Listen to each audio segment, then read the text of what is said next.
Ukraine faces one of the largest landmine and unexploded ordnance contaminations in modern history. Millions of hectares of agricultural land remain unsafe for farming and reconstruction. A major barrier is that traditional detection methods are slow and dangerous, but now AI-powered drones offer a safe, faster solution.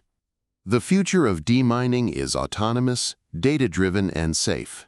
Traditional detection methods are slow, dangerous, and labor-intensive.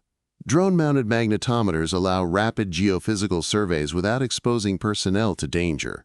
Buried metal objects disturb the Earth's magnetic field. AI-powered drones equipped with advanced magnetometers can rapidly scan large areas from the air. These systems detect subtle magnetic signatures from buried metal objects, such as landmines and unexploded ordnance. High-resolution magnetometers detect and map these anomalies across large areas.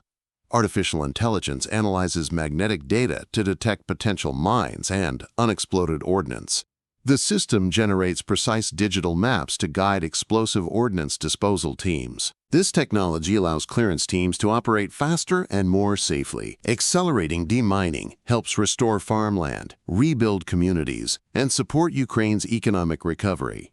G3 Group specializes in advanced applied geophysics. Through close collaboration with universities, geological surveys, and research institutions, we have developed patented geophysical technologies. G3 Group translates scientific innovation into real-world solutions. Our experience in geophysical instrumentation and data analysis is leading the industry in detection and monitoring complex subsurface hazards.